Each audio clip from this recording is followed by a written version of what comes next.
When my grandson Dylan threw my heart medication in the trash and called it a harmless prank, I knew exactly what I had to do next.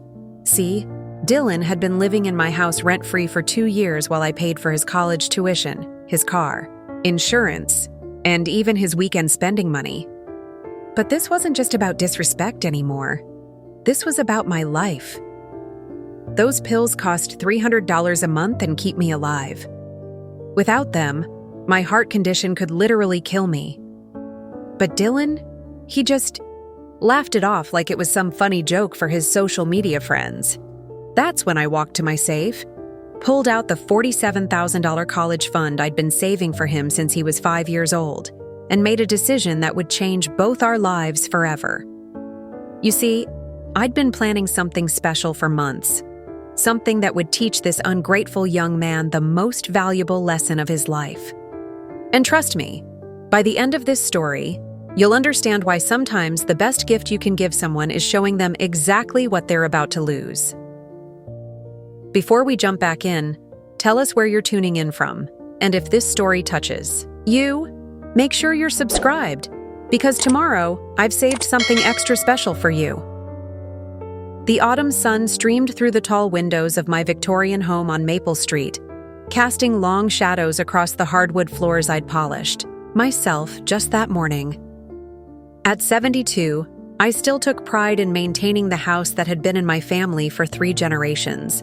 The smell of fresh apple cinnamon muffins wafted from the kitchen, where I'd been baking since dawn for what was supposed to be a celebration. Today marked Dylan Green's acceptance into the pre-med program at State University, a milestone I'd been dreaming about since he was a little boy drawing pictures of himself in a doctor's coat. Dylan was my daughter Amelia's son, my only grandson, and for the past 2 years he'd been living under my roof while attending community college. I'd opened my doors to him when Amelia and her husband Jeffrey moved to Phoenix for work, promising them I'd take care of everything Dylan needed to succeed, and I had kept that promise. Perhaps too well. Dylan, now 20 years old with his father's dark hair and his mother's stubborn streak, sat sprawled across my antique sofa in the living room, his long legs draped over the armrest like he owned the place. His laptop balanced precariously on his chest as he scrolled through social media, occasionally letting out loud laughs at videos I couldn't see. Empty energy drink cans cluttered the coffee table beside him, my mahogany coffee table that had belonged to my grandmother. "Dylan, honey," I called from the kitchen doorway, wiping flour from my hands with a dish towel. "The muffins are almost ready. Why don't you clear some space on the table so we can sit down and talk about your acceptance letter?" He didn't look up from his screen. "Yeah, sure, Grandma Margaret. Just give me like 10 minutes. This video is hilarious. My friend Caleb is doing this crazy challenge where he pranks his family members." I smiled patiently, the same smile I'd been wearing for 2 years whenever Dylan's attention was elsewhere. "Of course, sweetheart. Take your time." But I couldn't help noticing the edge in my own voice, a weariness that seemed to seep into my words more often these days. The living room told the story of our arrangement better than any conversation could. Gaming controllers scattered across the Persian rug my late husband had brought back from his travels. Pizza boxes stacked behind the couch, despite my gentle reminders about keeping the house tidy. Textbooks spread across every surface except the actual desk in his room upstairs. In the corner of the room sat 3 people who'd become regular fixtures in our household dynamics. Layla Mitchell, Dylan's girlfriend of 8 months, perched on the edge of the love seat like she was posing for an invisible camera. Owen Adams, Dylan's best friend since high school, lounging in my late husband's favorite recliner with his muddy sneakers propped up on the ottoman. And Samuel Clark, Dylan's older cousin who'd driven down from the city supposedly to congratulate Dylan, but seemed more interested in the free food and comfortable accommodations. Layla, a pretty girl with carefully styled blonde hair and an outfit that probably cost more than my monthly grocery budget, was busy taking selfies with the ornate mirror behind her. She'd been living here temporarily for the past 3 months after some drama with her roommates, sleeping in my guest room and using my expensive skincare products without asking. every morning I'd find my bathroom counter cluttered with her makeup and hair tools, my towels damp and discarded on the floor. "Mrs. Cole," Layla said sweetly, finally acknowledging my presence. "These muffins smell amazing. You're like literally the best cook ever. Dylan is so lucky to have someone who takes care of everything for him." I nodded, forcing another smile. Over the past 2 years, I'd learned that Layla's compliments always came with an undertone that made me feel more like hired help than family. She had a way of praising my cooking while implying that was my primary value, of admiring my old-fashioned hospitality while making it clear she expected it to continue indefinitely. Owen, meanwhile, was deep in conversation with Samuel about some business venture that involved cryptocurrency and guaranteed returns. Both young men spoke with the confidence of people who'd never had to balance a real budget or worry about making rent. Owen had been staying over most nights, sleeping on my couch and raiding my refrigerator like it was a 24-hour convenience store. When I gently suggested he might be more comfortable at his own place, Dylan had laughed it off, saying, "Come on, Grandma, you love having us all here. It keeps you young." Samuel, who worked in finance and wore expensive suits that he left draped over my dining room chairs, had a habit of treating my home like his personal hotel. He'd arrive unannounced, stay for days at a time, and leave his designer luggage blocking the hallways. When he bothered to acknowledge me, it was usually to request that I prepare his favorite meals or to complain that the guest room wasn't quite as comfortable as his apartment in the city. From where I stood in the kitchen doorway, I could see the evidence of how thoroughly my peaceful home had been transformed. The formal dining room, where I used to host elegant dinner parties, now served as Dylan's study space, though study was a generous term for the chaos of scattered papers, empty snack bags, and technology chargers that covered my grandmother's dining table. The breakfast nook had become Layla's beauty station, with ring lights and camera equipment set up for her social media content creation. My beautiful garden view from the kitchen window was now partially blocked by Owen's motorcycle, which he'd parked on my carefully maintained lawn because the driveway was apparently too far from the door. The flower beds I'd spent decades cultivating were trampled from late-night arrivals and departures, and my mailbox had a dent from someone backing into it, an incident no one claimed responsibility for. But today was supposed to be different. Today, I'd planned to sit Dylan down and share my news that had been burning inside me for weeks, waiting for the right moment. Hidden in my bedroom safe was something that would change everything. Documentation of a $47,000 college fund I'd been building for Dylan since he was 5 years old, along with acceptance letters to 3 prestigious universities that had been courting him based on his grades and my financial guarantees. What Dylan didn't know was that I'd been in contact with his dream school, Johns Hopkins, for months. They'd offered him a spot in their accelerated pre-med program, but it required a substantial deposit and commitment by the end of the week. I'd been planning to surprise him with the news that not only could we afford it, but I'd already secured his place in the program. I'd also been quietly arranging something else, something that would ensure Dylan's success while teaching him the value of responsibility. I'd spoken with my lawyer about setting up a structured education trust, one that would cover all his expenses, but required him to maintain certain standards of behavior and academic performance. As I watched the 4 young people in my living room, all of them comfortable and content in the space I provided, I felt that familiar mixture of love and exhaustion that had become my daily companion. They were good kids, really. But somewhere along the way, my generosity had become their expectation, my sacrifices had become invisible, and my home had become their playground. I'd been telling myself that this was temporary, that once Dylan graduated and started his career, things would return to normal. But looking at the scene before me, at the casual way they'd all settled into my life without contributing to it, I was beginning to wonder if I'd been too accommodating for my own good. The timer in the kitchen chimed, pulling me back to the present. The muffins were ready, and soon I'd gather everyone around the table to share Dylan's good news. I had no idea that within the next few hours, everything I thought I knew about respect, family, and the limits of my own patience would be put to the ultimate test. As I pulled the golden muffins from the oven, I could hear Dylan's laughter echoing from the living room, loud and carefree.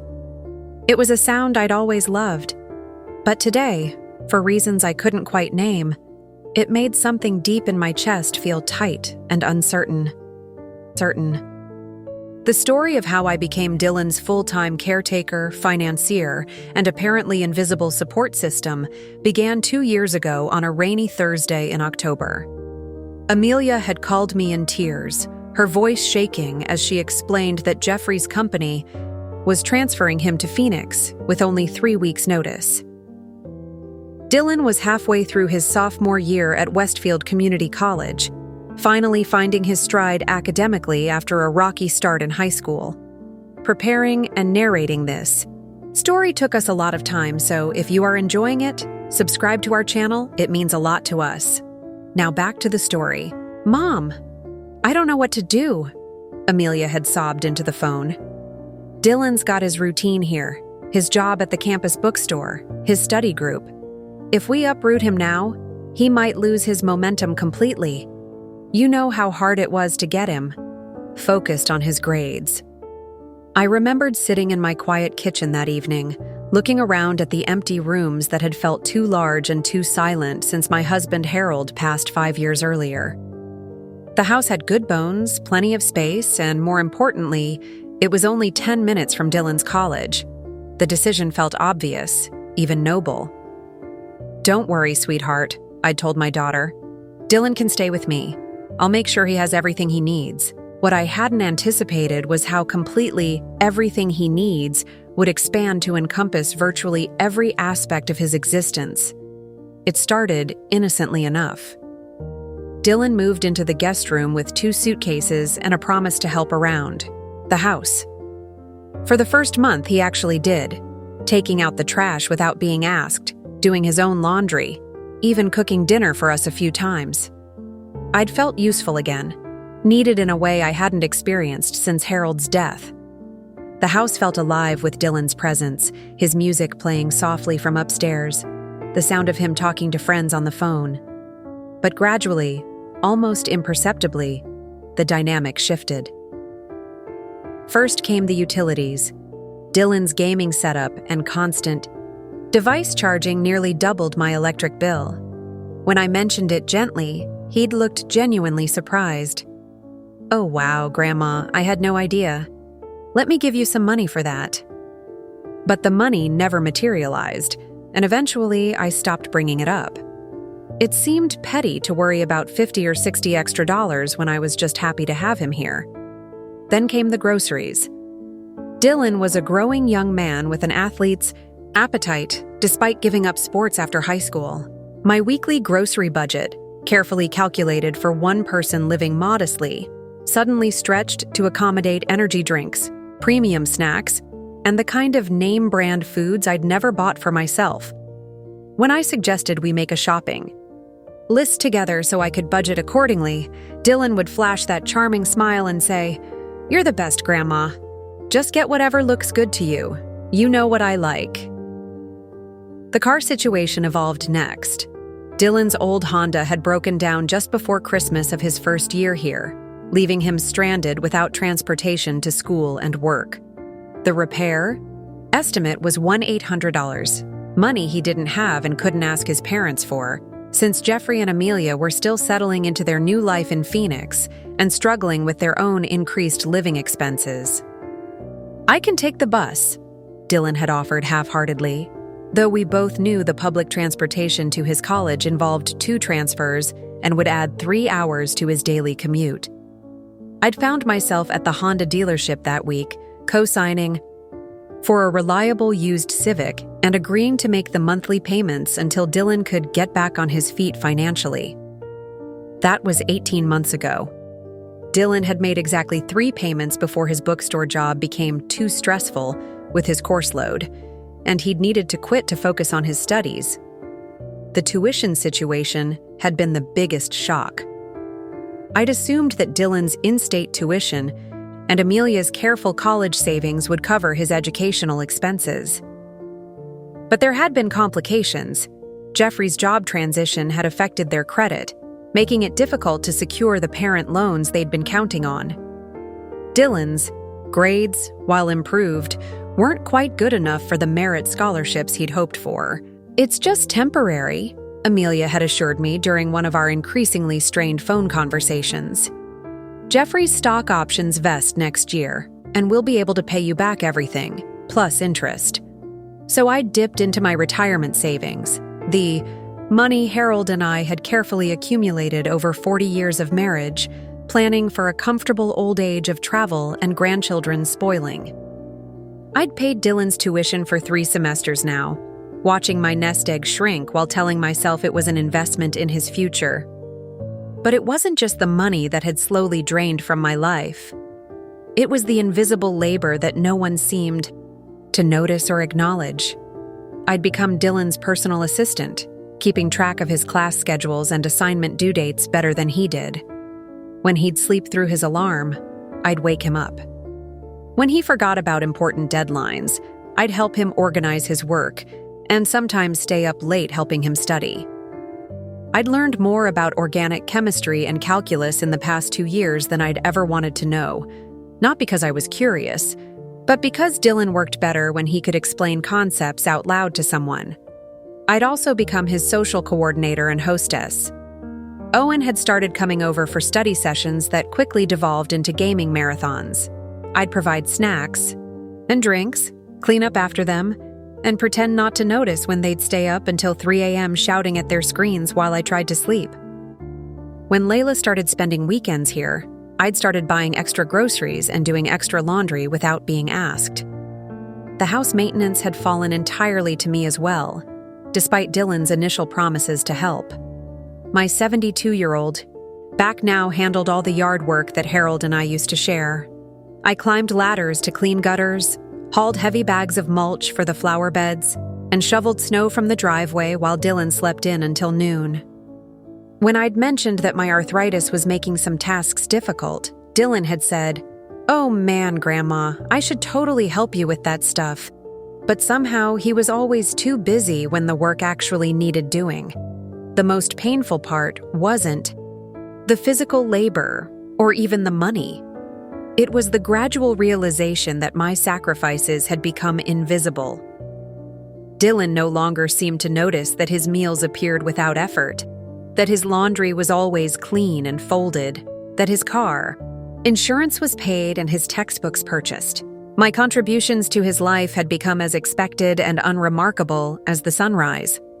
During family video calls with Amelia and Jeffrey, Dylan would excitedly share his good grades and social life, while I smiled in the background like a proud grandmother. No one mentioned that those good grades came from a support system I'd built and maintained entirely on my own. No one acknowledged that his social life was possible because I'd created a comfortable, welcoming environment that his friends loved to visit. The secret I'd been carrying for the past 6 months felt heavier each day. I'd been quietly liquidating some of Harold's investments, converting them into a substantial education fund that I'd planned to surprise Dylan with for his acceptance into a 4-year university. The $47,000 in my safe represented not just money, but the sum total of my faith in Dylan's potential and my commitment to his future. I'd researched schools, contacted admissions offices, and even visited campuses on my own to understand Dylan's options. I'd spoken with financial aid counselors and academic advisors, learning about programs and opportunities that Dylan didn't even know existed. I'd been preparing to hand him not just money, but a roadmap to the medical career he'd dreamed about since he was 12 years old. But lately, I'd been wondering if my generosity had done Dylan more harm than good. He'd become comfortable, perhaps too comfortable, with having his needs anticipated and met without effort on his part. He'd never had to budget, never had to choose between wants and necessities, never had to experience the satisfaction of earning something through his own sacrifice. As I stood in my kitchen that morning, preparing what I'd hoped would be a celebration, I found myself questioning whether I'd been helping Dylan grow into a responsible adult or simply enabling him to remain a dependent boy in a man's body. The sound of laughter from the living room interrupted my thoughts. Dylan and his friends enjoying themselves in the space I provided, eating food I'd purchased, using utilities I paid for, all while planning futures that my sacrifices had made possible. I loved my grandson deeply, but I was beginning to realize that love without boundaries might not be love at all. It might just be fear of being needed less, disguised as generosity. The morning had started with such promise. I'd arranged the warm muffins on my best china plate, the delicate rose-patterned set that Harold had given me for our 25th anniversary, and set the dining room table with my good silverware. I'd even picked fresh flowers from my garden, the last of the season's chrysanthemums, arranging them in the crystal vase that usually only came out for holidays. This was supposed to be Dylan's moment. His acceptance into the pre-med program represented everything we'd been working toward together, and I wanted the announcement to feel as special as the achievement itself. I'd imagined us sitting around the table, sharing the muffins while I revealed not just his acceptance, but the financial support that would make his dreams possible. "Breakfast is ready," I called from the dining room, smoothing my apron and checking the table setting one last time. Everything looked perfect, elegant but warm, celebratory but intimate. Dylan wandered in first, still in his pajama pants and a wrinkled t-shirt, his hair sticking up in various directions. He glanced at the formal table setting and let out a low whistle. "Whoa, Grandma! What's all this for? Did somebody die or something?" The casual cruelty of the comment hit me like a slap, though I knew he didn't mean it that way. Dylan had inherited his father's tendency toward thoughtless humor, the kind of jokes that landed harder than intended. Still, the idea that formal place settings and fresh flowers could only signify tragedy rather than celebration revealed how little he understood about creating special moments. "It's for your acceptance letter, sweetheart," I said gently, pulling out his chair. "I thought we should mark the occasion properly." Layla drifted in next, her phone already in her hand, camera app open.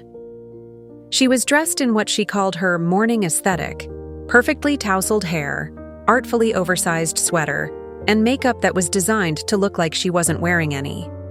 "Oh my God, Mrs. Cole, this is so cute. Like, so vintage and fancy. Dylan, get over here. I need to get some content of this." She positioned herself next to the flower arrangement, angling her phone to capture the table setting in the background. "This is giving me major grandmother vibes, like the good kind, you know? The kind where everything is handmade and authentic." She snapped several photos before noticing that Dylan hadn't moved. "Babe, come on. Your followers will eat this up. Rich kid celebrating with his adorable grandma in her fancy house?" I felt my smile falter slightly. Rich kid? Was that how Dylan presented our situation to his friends? As though the financial support I provided was endless and effortless rather than carefully managed from my fixed income and depleted savings? Owen ambled in, immediately zeroing in on the muffins. "These look amazing, Mrs. Cole. You're seriously the best cook. Dylan's so lucky he gets to eat like this every day." He grabbed 2 muffins before even sitting down, taking a large bite while still standing. "Man, I wish my grandmother could cook like this. She just microwave frozen stuff." "Thank you, Owen," I murmured, watching him devour the muffins I'd gotten up at 6 a.m. to bake from scratch. "Please, have a seat. There's plenty for everyone." Samuel entered last, checking his expensive watch and sighing dramatically. "Sorry I'm late. Had a conference call with Tokyo. Time zones, you know." He surveyed the table with an expression that suggested he was doing us a favor by joining us. "This is nice, Margaret. Very quaint. Reminds me of my ex-girlfriend's grandmother's place in Connecticut. She used to do these elaborate Sunday brunches, but with real antiques, you know? Museum-quality stuff." The comparison stung more than it should have. My china wasn't museum quality, but it was precious to me. Each piece held memories of special occasions Harold and I had shared. Samuel's casual dismissal of my efforts as quaint made me feel small and foolish for trying to create something meaningful. As everyone settled around the table, I realized I was the only one still standing. They'd all taken their seats and begun eating without waiting for me, without acknowledging that I'd prepared everything they were enjoying. I quietly took my place at the head of the table, Harold's old seat, and watched as Dylan reached for his third muffin. "So," I began, trying to recapture the celebratory mood I'd envisioned. "Dylan, why don't you tell everyone about your acceptance letter?" Dylan looked up from his phone, where he'd been scrolling through social media while eating. "Oh, right. Yeah, I got into State's pre-med program. Pretty cool, I guess." "Pretty cool?" I repeated, unable to hide my surprise. "Dylan, this is the program you've been talking about for months. You said it was your dream school."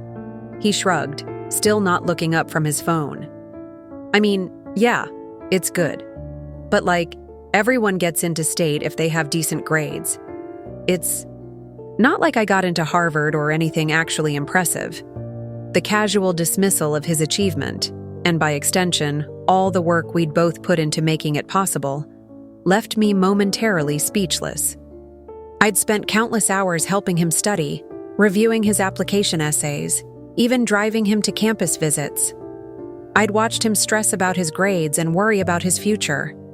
But now, faced with his friends, Dylan was downplaying the very thing he'd called his biggest dream just a week ago.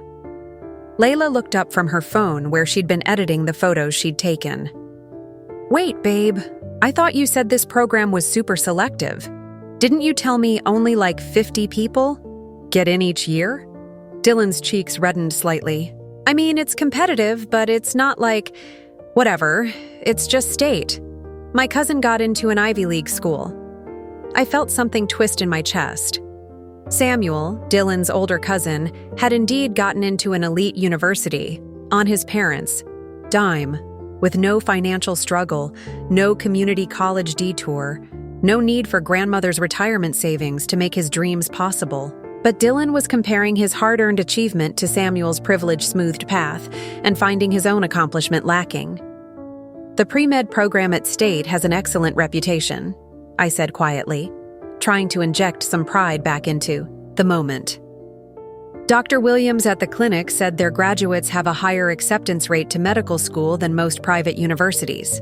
Owen nodded enthusiastically through a mouthful of muffin. "That's awesome, man. Medical school, right? You're going to be making bank in a few years. Think of all the student loans you'll be able to pay off." He laughed. "Good thing you've got Grandma here to cover everything until then." The comment landed like a stone in still water, creating ripples of uncomfortable silence. Owen had said out loud what everyone seemed to assume, that my financial support was unlimited and indefinite, that I existed to smooth Dylan's path without any expectation of gratitude or reciprocity. "Actually," I began, thinking this might be the moment to share my news about the college fund and the structured trust I'd been planning. "I've been working on something special for Dylan's future."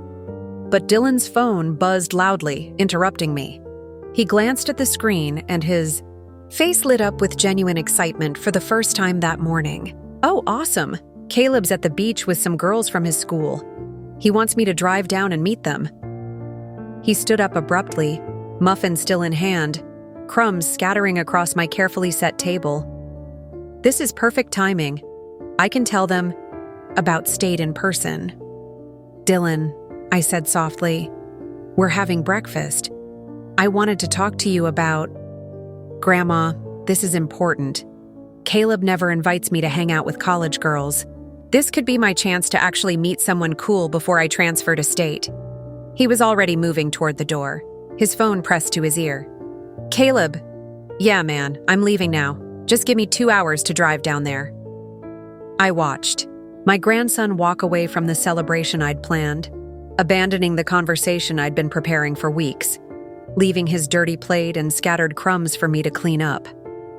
The muffins I'd risen early to bake sat half-eaten, The flowers I'd carefully arranged seemed to wilt before my eyes, and the news I'd been excited to share felt suddenly hollow and pointless. Layla gathered her things, already mentally moving, onto her next photo opportunity. "Thanks for breakfast, Mrs. Cole. This was so aesthetic. I'll tag you if I post any of the photos." She paused at the doorway.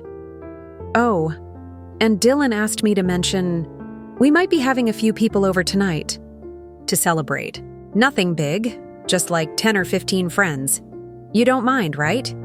Before I could respond, she was gone, leaving me alone with Owen and Samuel, who were finishing the last of the muffins while discussing some cryptocurrency investment that would definitely make them rich.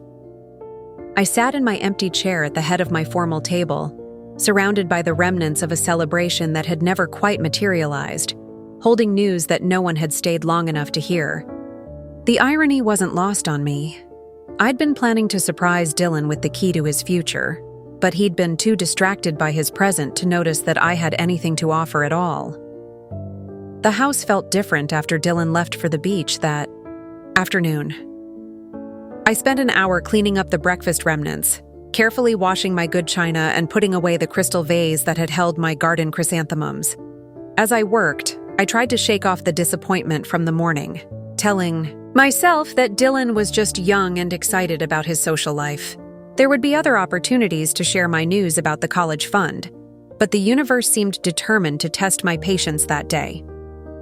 Around 3 o'clock, I was in my bedroom organizing the paperwork I'd been accumulating for Dylan's educational trust when I heard voices in the driveway.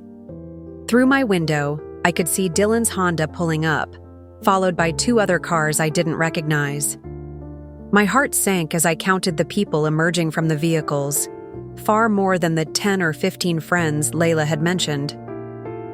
I made my way downstairs to find my living room rapidly filling with young people I'd never seen before.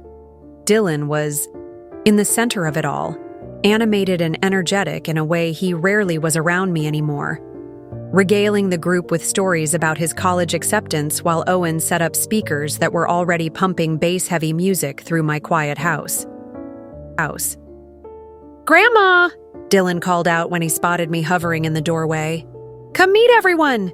These are Caleb's friends from the university. They wanted to check out the house."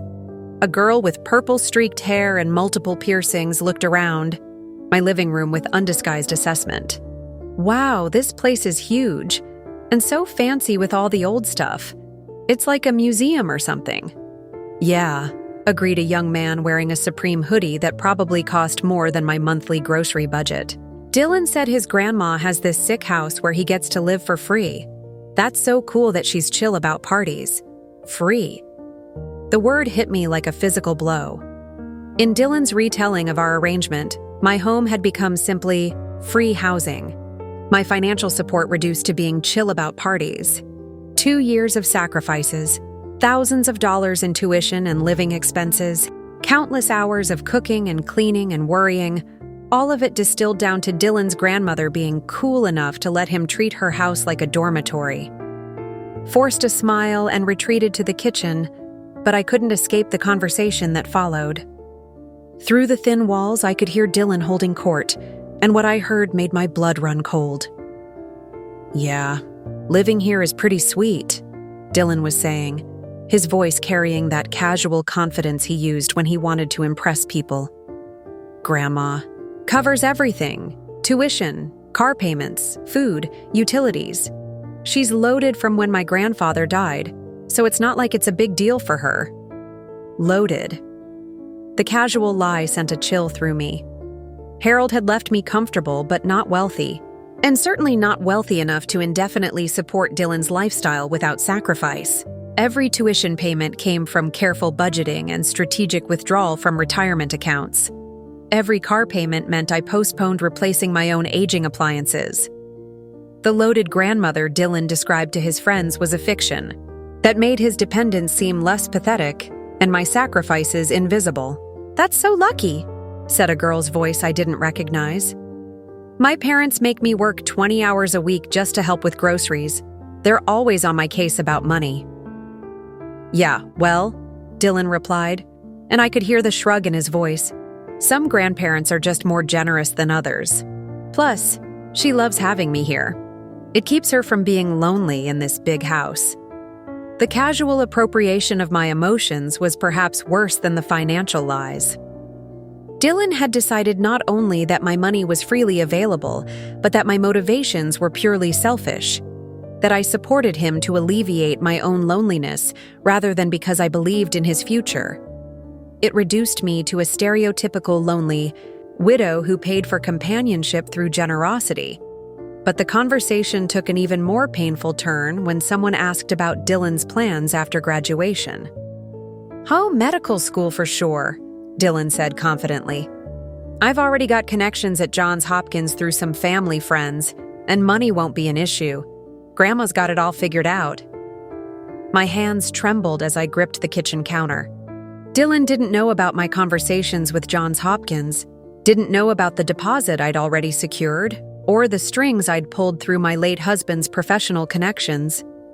In his telling, my careful planning and networking became simply, "Money won't be an issue," as though his path to medical school was guaranteed by my willingness to write checks, rather than enabled by months of my behind-the-scenes advocacy. The sound of footsteps interrupted my eavesdropping, and I turned to find Samuel entering the kitchen with his phone pressed to his ear. "Hold on," he said into the phone, then covered the mouthpiece to address me. "Margaret, I need to take this call for work. Can you keep it down out there? This is a pretty important deal." Keep it down. In my own house, I was being asked to control the noise level of a party I hadn't authorized while Samuel conducted business from my kitchen. The casual entitlement in his request, the assumption that I existed to facilitate everyone else's needs, was staggering. "Samuel," I said quietly, "this is actually my house. If you need quiet for a work call, you might want to step outside. Or—" He held up a hand to silence me, returning to his phone conversation. "Sorry about that. Yeah, I'm still here. Just some domestic noise." He wandered toward the back door, still talking, leaving me standing in my own kitchen feeling dismissed and invisible. I walked back toward the living room, where the party was growing louder and more chaotic. Someone had moved my antique side table to make room for a beer pong setup, using my good serving bowls as makeshift cups. Red Solo cups littered every surface, leaving water rings on wood that Harold and I had carefully maintained for decades. But it was the conversation I overheard, between Layla and two other girls, that delivered the deepest cut of all. "So you basically live here too?" one of them was asking. "Pretty much," Layla replied, examining her manicure. "Dylan's grandma is super sweet, but she's kind of desperate for young people around. She tries way too hard, you know? Like this morning, she set this whole fancy table just because Dylan got into community college extension program. It was kind of sad, honestly." "Extension program?" the other girl questioned. "Yeah, that's all State's pre-med thing really is. It's not like he got into a real university. But his grandma acts like he's going to Harvard or something. She's one of those grandmothers who thinks everything her grandchild does is amazing, because she doesn't have anything else going on in her life." The cruelty of the assessment took my breath away. My pride in Dylan's achievement, my efforts to make the morning special, my genuine excitement about his future, all of it reframed as pathetic overcompensation from a lonely old woman with nothing else going on. But Layla wasn't finished. The funny thing is, Dylan says she's planning to give him some huge college fund she's been saving, like $50,000 or something crazy. Can you imagine just having that kind of money sitting around waiting for your grandkid to need it? $50,000. Dylan had somehow learned about the fund I'd been so carefully keeping secret, but in his retelling, it had become money that was sitting around rather than carefully accumulated through sacrifice and planning. My life savings had been reduced to casual wealth that I had nothing better to do with than lavish on my grandson. "She's probably just happy someone pays attention to her," the first girl said. "My grandmother's the same way. She gives us money for everything because she's afraid we'll stop visiting if she doesn't." I stood frozen in the doorway, listening to these strangers, people I'd welcomed into my home, dissect my motivations, and dismiss my sacrifices. In their narrative, I wasn't a loving grandmother making difficult choices to support Dylan's education. I was a lonely old woman buying affection with money I couldn't meaningfully use anyway. The music got louder, more of my furniture was moved, aside for the party, and I retreated upstairs to my bedroom, closing the door against the chaos below. I sat on the edge of my bed, looking at the stack of paperwork that represented months of planning for Dylan's future. College applications, financial aid forms, scholarship research, and the letter from Johns Hopkins that confirmed his acceptance. Pending final paperwork and deposit. All of it had been done in secret, meant as a surprise that would launch Dylan into the life he'd dreamed of. But after hearing how he and his friends viewed my support, I wondered if I'd been fooling myself about what my sacrifices meant. Not just to Dylan, but to anyone. The sound of something breaking downstairs sent a jolt through me, followed by laughter and someone shouting, "Don't worry about it. Dylan's grandma won't care. Those two words crystallized everything I'd been feeling but couldn't articulate. Somehow, I'd become the person who won't care about anything. Broken belongings, disrespected boundaries, casual lies about my finances, or dismissive assessments of my character. I was the woman who won't care because caring would make me seem demanding. And demanding old women weren't the kind people wanted to keep around. As evening fell and the party showed no signs of ending, I realized that my own grandson had turned me into a caricature in his social circle, the indulgent grandmother with unlimited resources and no feelings worth considering. The worst part was that until today, I'd been playing that role perfectly. By 7 o'clock that evening, what had started as a casual celebration had transformed into a full-blown house party. The music had grown so loud that I could feel the bass vibrating through the floorboards of my bedroom, where I'd been hiding for the past hour, trying to process everything I'd overheard about how Dylan and his friends really viewed me. The sound of car doors slamming drew me to my window, where I watched in horror as even more vehicles pulled into my driveway and onto my carefully maintained front lawn. Groups of college students streamed toward my front door, many carrying cases of beer and bottles I couldn't identify from my second-floor vantage point. This wasn't the 10 or 15 friends Layla had mentioned. This looked like half the campus. I made my way downstairs, steeling myself for what I knew would be an uncomfortable conversation. The scene that greeted me was worse than I'd imagined. My living room had been completely transformed into a party venue. Someone had pushed my antique sofa against the wall and rolled up my Persian rug to create a makeshift dance floor. Empty bottles and cans covered every surface, including my grandmother's china cabinet, which was now being used as a bar setup. The smell hit me immediately.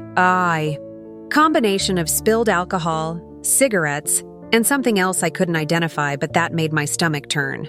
Through the crowd, I could see that someone had propped open the sliding doors to my back patio, where more people were gathered around my garden furniture, many of them smoking despite the no smoking signs I'd posted when Dylan first moved. I pushed through the crowd looking for Dylan, my heart pounding with a mixture of anger and anxiety. I found him in the kitchen, standing on a chair while someone filmed him with their phone. He was holding one of my good crystal glasses, part of the set Harold had given me for our wedding, filled with some dark liquid that definitely wasn't the sparkling cider I kept in the refrigerator. "Ladies and gentlemen," Dylan was announcing to his audience, his words slightly slurred, "I want to thank my amazing grandmother for making tonight possible. This beautiful house, this incredible party, all of it is thanks to Grandma Margaret's generosity." The crowd cheered, and someone shouted, "Speech! Speech!" while others held up their phones to record Dylan's performance. "You know," Dylan continued, swaying slightly on the chair, "some people have trust fund babies, but I've got something better. I've got a trust fund grandma. She pays for everything, asks for nothing, and best of all, she never says no." The crowd roared with laughter and approval. Several people raised their drinks in a mock toast, and I heard someone yell, "Where can I get one of those?" I stood frozen in the doorway, watching my grandson turn my financial support into entertainment for his friends. The trust fund, Grandma? Joke reduced 2 years of sacrifice to a punchline, making me sound like a convenient ATM rather than a person who'd given up her retirement security for his future. But Dylan wasn't finished. "And the best part is," he continued, his voice carrying over the music and laughter, "she's about to pay for medical school too. $50,000 just sitting there waiting for me. Some grandparents give you $5 on your birthday. Mine gives me my entire future." The crowd went wild, and I watched in horror as Dylan lifted my crystal glass in a grand gesture, tilting it toward his lips. But in his intoxicated enthusiasm, he lost his balance on the chair.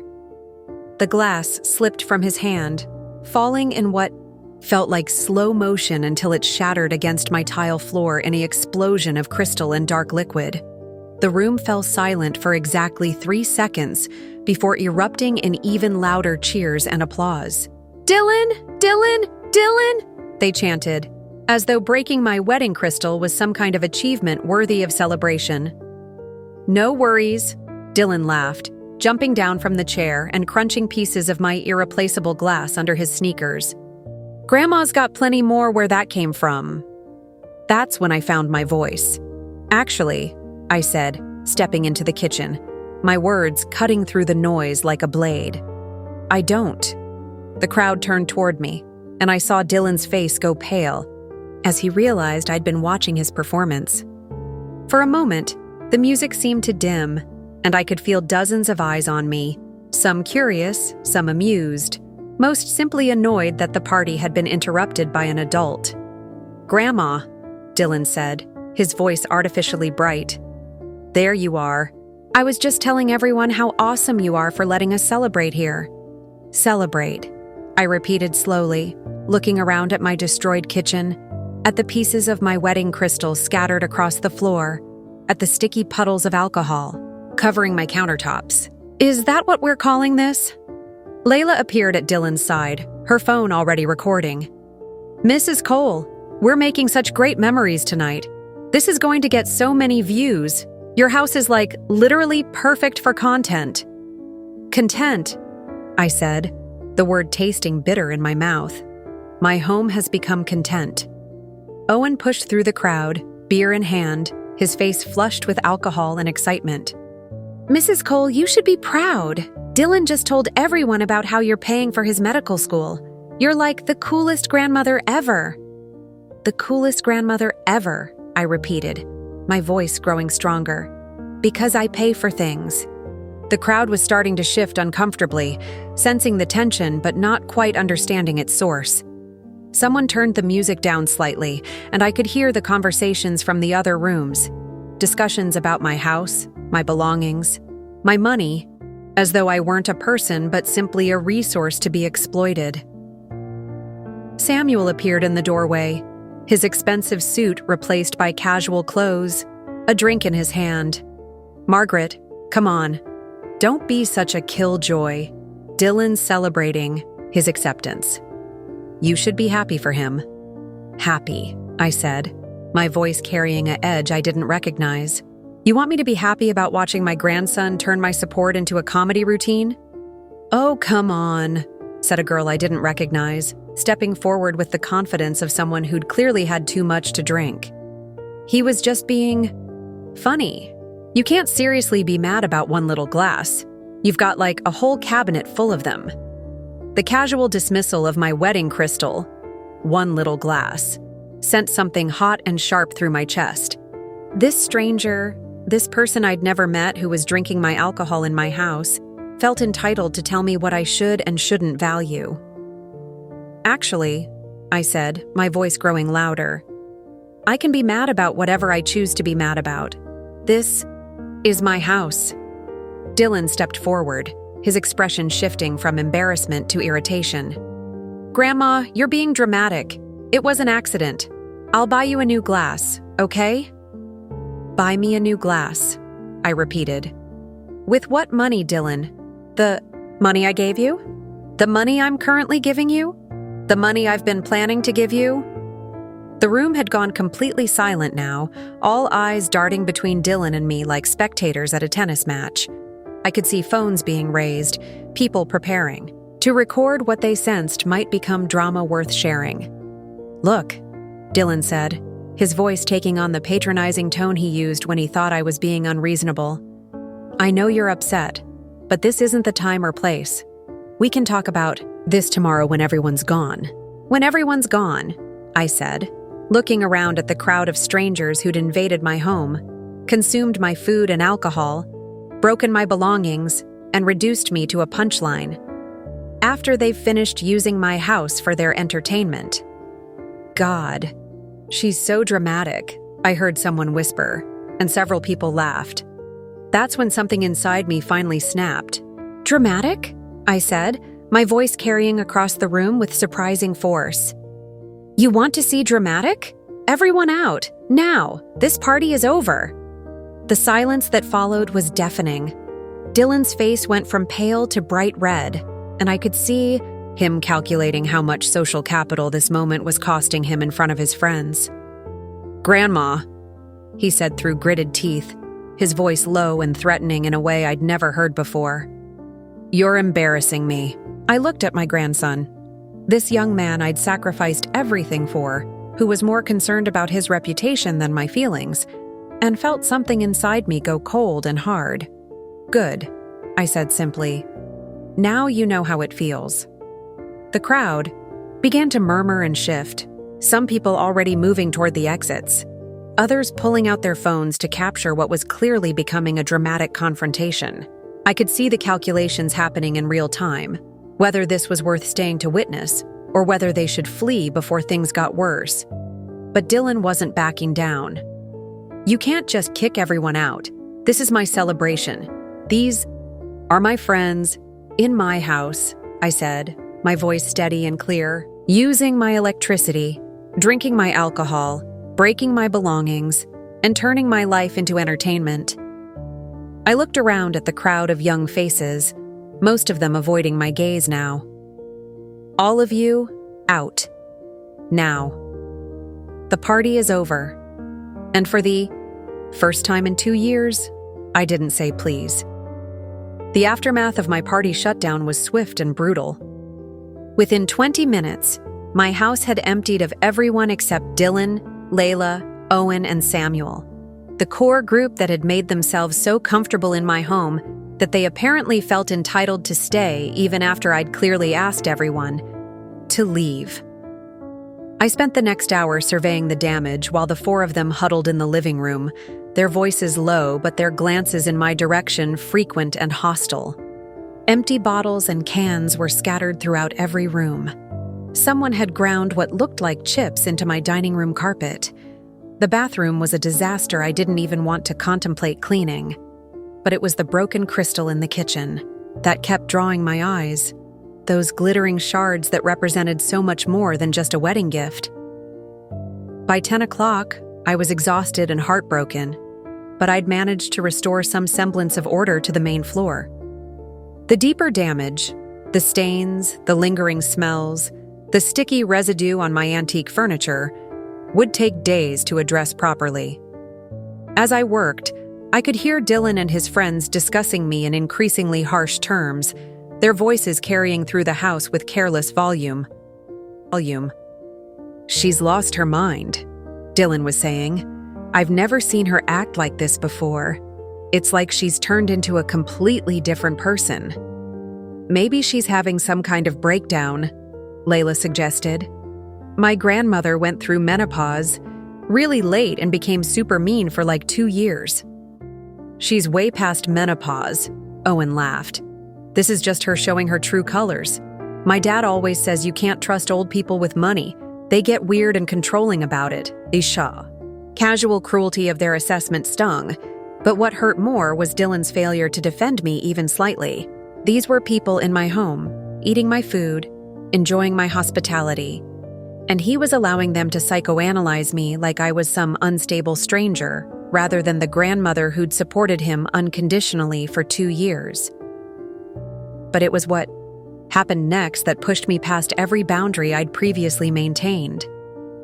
I was in the kitchen, carefully sweeping up the last pieces of my broken crystal, when I heard Dylan's voice rise with sudden excitement. Oh shit, you guys, I just remembered something. Grandma keeps all her important stuff in this old safe in her bedroom, like paperwork and jewelry and stuff. She probably has cash in there too. My blood went cold. Dylan knew about my bedroom safe because I'd shown it to him when he first moved in, explaining that it contained important documents like my will and insurance papers. I'd wanted him to know where everything was in case of emergency. I'd trusted him with that information the way you trust family, completely and without reservation. Dude, you should totally check it out, Owen said, his voice carrying that reckless excitement that alcohol and peer pressure could create. See how much money she's actually sitting on. That's kind of messed up, Samuel said, but his tone suggested intrigue rather than genuine moral objection. I mean, it's her private stuff. It's not like I'm stealing anything, Dylan protested. I just want to see what's in there. She's always so secretive about money, but then she acts like $50,000 is no big deal. I want to know what we're actually dealing with here. Layla's voice joined the conversation, bright with the kind of mischief that social media had taught her to see as content rather than cruelty. Oh my God, yes. We should totally film it, like a mystery box opening, but with your grandmother's secret stuff. That's actually genius, Owen agreed. Grandma's Secret Safe, Part 1. You could make a whole series out of this. I stood frozen, in my kitchen, dustpan full of broken crystal in my hands, listening to my grandson and his friends plan to violate my privacy for entertainment. The safe contained more than just the college fund Dylan knew about. It held my most precious documents, including Harold's last letter to me, written during his final hospital stay. It contained my mother's jewelry, pieces that had been passed down through 3 generations. It held the deed to the house, my insurance policies, and yes, the documentation for Dylan's education fund that I'd been so carefully protecting. But more than the specific contents, the safe represented trust.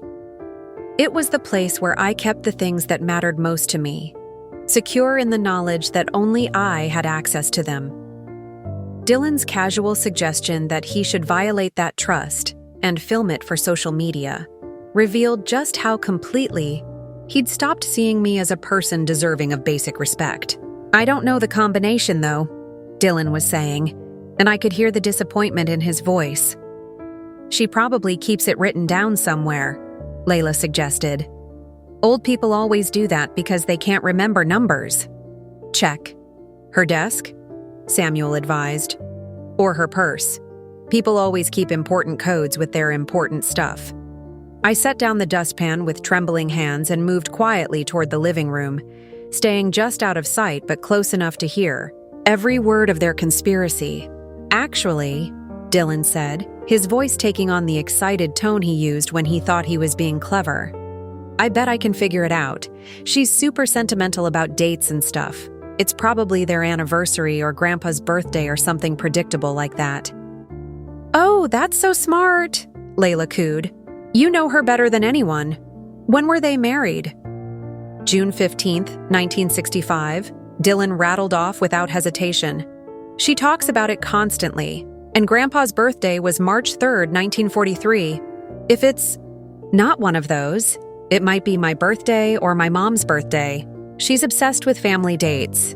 The casual way Dylan recited the most important dates of my life, reducing Harold's birthday and our wedding anniversary to predictable, safe combinations, felt like a knife twisting in my chest. These weren't just numbers to me. They were the cornerstone dates of my entire adult life. The fact that Dylan knew them so well only made his willingness to exploit them more painful. This is going to be so good, Owen said, and I could hear him getting up from the couch. Come on, let's go check it out. Wait, Samuel said, his voice carrying a note of caution that gave me a brief moment of hope. What if she catches us? She won't, Dylan said confidently. She's been cleaning for like an hour. She'll be down here forever dealing with the mess.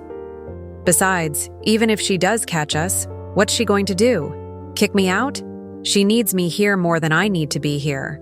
The casual cruelty of that assessment, that I needed him more than he needed me, revealed just how completely Dylan had rewritten the narrative of our relationship. In his mind, he wasn't a dependent young man being supported by his grandmother's sacrifices. He was doing me a favor by allowing me to support him. "You're right," Layla agreed. She was so desperate to make this morning special with the fancy table setting and everything. She probably lives for having you around. I heard footsteps moving toward the stairs and knew I had to act. But as I stood there in my destroyed kitchen, listening to my grandson plan to violate my most private space for social media content, I realized something had fundamentally shifted inside me. This wasn't just about money anymore, or even about respect. This was about the recognition that Dylan had stopped seeing me as a human being with feelings, boundaries, and dignity. I had become a resource to be exploited, a lonely old woman whose emotions and privacy were less important than his entertainment and social standing. The sound of my bedroom door opening upstairs sent a jolt of violation through me that was almost physical. I could hear them moving around, opening drawers, discussing my personal belongings like they were props in their performance. "Found it!" Dylan's voice carried down the stairs, triumphant and excited. "It's behind her dresser, just like I thought." "Oh, my God, this is so exciting!" Layla squealed. "Start filming! We need to document this whole thing." I climbed the stairs slowly, each step feeling like a decision. By the time I reached my bedroom doorway, Dylan was kneeling in front of my safe, his phone propped up to record while Layla provided commentary like they were opening a treasure chest rather than violating their host's privacy. "Okay, viewers," Dylan was saying to his phone camera, "we're about to discover just how loaded my grandmother really is. She's been acting super weird about money lately, so we're going to get to the bottom of it." He entered our wedding anniversary, June 15th, 1965, and the safe clicked open. "Yes," Owen cheered. "Dude, you're a genius." I stood in my bedroom doorway, watching my grandson rifle through the most private contents of my life, while his girlfriend provided social media commentary and his friends cheered him on. The violation was so complete, so casual, so utterly without consideration for my humanity that I felt something inside me break apart entirely. When Dylan pulled out the folder containing the documentation for his college fund, the $47,000 I'd carefully saved and the Johns Hopkins acceptance letter I'd secured through months of advocacy, I knew that everything between us had irrevocably changed. "Holy shit," Dylan breathed, his eyes scanning the papers. "Guys, this is insane. She really does have $50,000 saved for me. And look at this. She already got me into Johns Hopkins? How did she even do that?" But it wasn't wonder or gratitude in his voice. It was the satisfaction of someone who'd just confirmed that his assumptions about his own worth were correct. As I watched my grandson treat my sacrifices like a game show prize and my private correspondence like content for his social media audience, I realized that the young man I'd been supporting no longer existed, if he ever had. The person sitting on my bedroom floor, surrounded by my most precious documents, filming himself violating my trust for entertainment, was a stranger, and strangers, I realized, didn't deserve my life savings. I stood in my bedroom doorway for what felt like an eternity, watching Dylan hold the Johns Hopkins acceptance letter, the letter I'd spent months securing through careful phone calls, personal references, and the kind of behind-the-scenes advocacy that had required me to cash in every professional favor. Harold had left me. Dylan was reading it aloud to his phone camera like it was a lottery ticket, rather than the culmination of my life's work on his behalf. "Listen to this, guys," Dylan was saying, his voice giddy with excitement and alcohol. "Dear Mr. Green, we are pleased to confirm your acceptance into our accelerated pre-medical program, contingent upon the completion of your current coursework and the timely submission of your deposit." He looked up at his audience with a grin. "She already handled the deposit. $5,500 paid in full." Layla squealed and clapped her hands. "Dylan, this is amazing. Johns Hopkins, do you know how prestigious that is? Your grandmother is literally handing you your entire future. I know, right? Dylan laughed, waving the letter like a trophy. And look at this. He pulled out another document from my safe. She's been talking to the financial aid office for months. There's like a whole folder of emails here. She basically did everything except take my classes for me. Owen whistled. Look, dude, your grandmother is like a secret academic agent. This is some serious behind-the-scenes work. Yeah, Samuel agreed, examining another paper Dylan had pulled from the safe. This is correspondence with the Dean of Admissions. She must have some serious connections to get this kind of attention. I watched my grandson rifle through months of my careful work, the late-night emails, the phone calls during business hours when I'd had to politely explain my grandson's potential to skeptical admissions officers, the personal letters of recommendation I'd solicited from Harold's former colleagues in the medical field. All of it was being treated like amusing evidence of my devotion rather than the product of genuine advocacy and sacrifice. But it was what Dylan did next that finally moved me from shock into action. He pulled out Harold's final letter to me, the last thing my husband had written before he died, a private message meant only for my eyes, and began unfolding it with casual curiosity. Oh, what's this? Some old love letter or something? Dylan. My voice cut through the room like a blade, sharp and clear and carrying an authority I hadn't used in 2 years. Put that down. All 4 of them turned toward me, and I saw the exact moment when Dylan realized he'd been caught. His face went through a rapid series of expressions: surprise, guilt, defiance, and finally, irritation.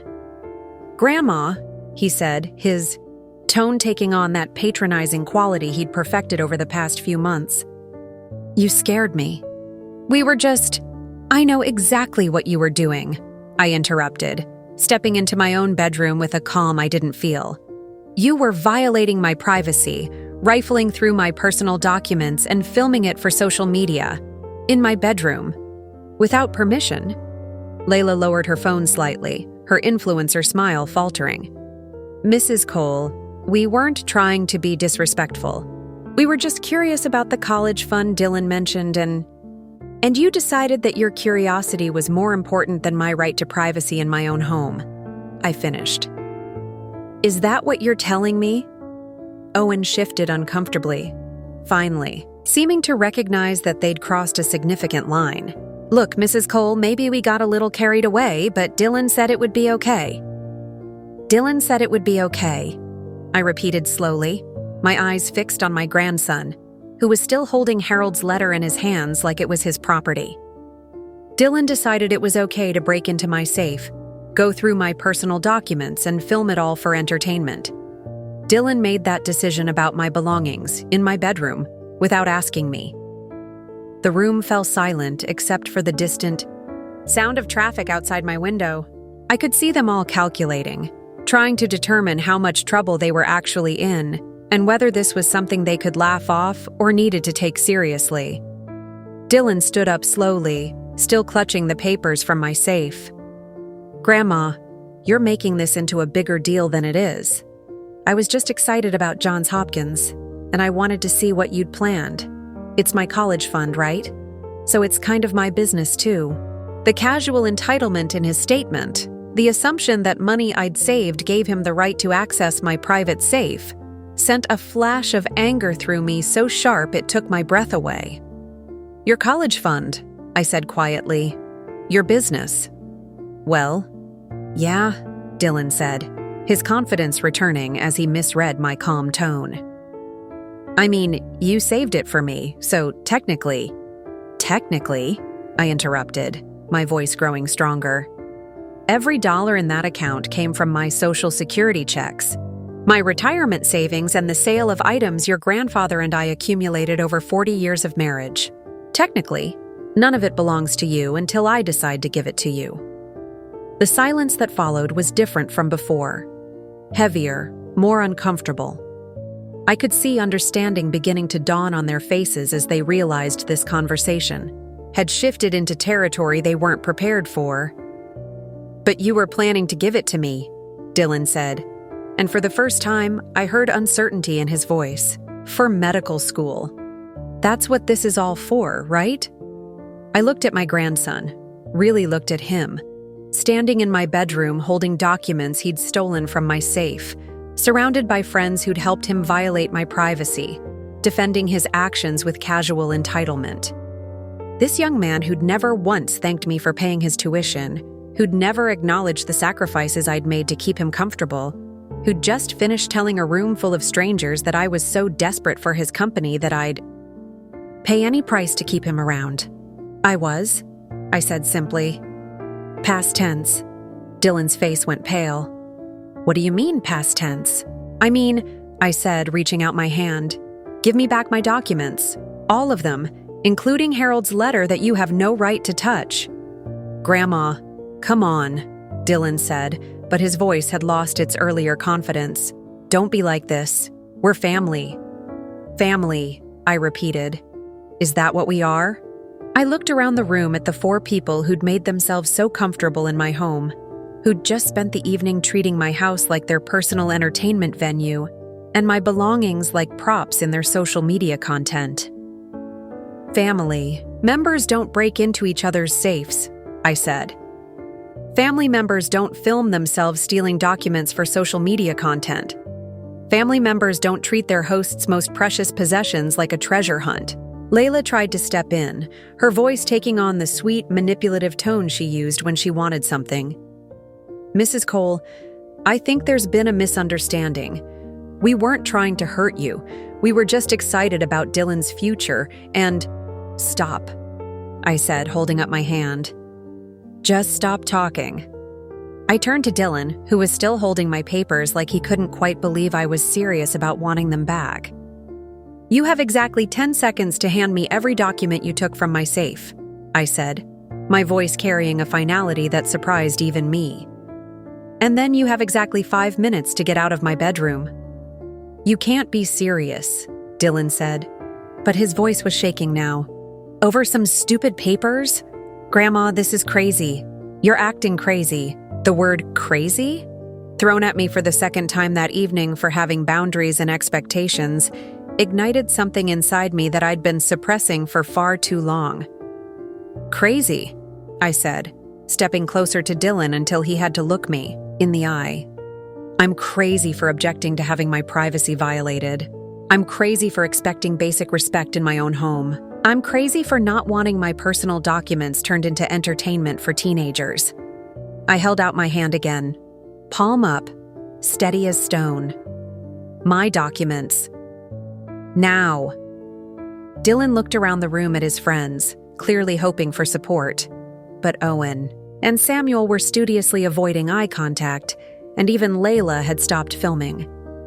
The reality of the situation was finally sinking in for all of them. They'd pushed too far, and the consequences were about to be real. Reluctantly, Dylan began, placing the papers in my hand. The Johns Hopkins letter, the college fund documentation, the correspondence with admissions offices, Harold's final letter, all of it returned to me piece by piece, like evidence being cataloged at a crime scene. When my hand was full of the documents that represented months of my life's work, I looked at Dylan one more time. "Out," I said simply. "All of you. Out of my bedroom.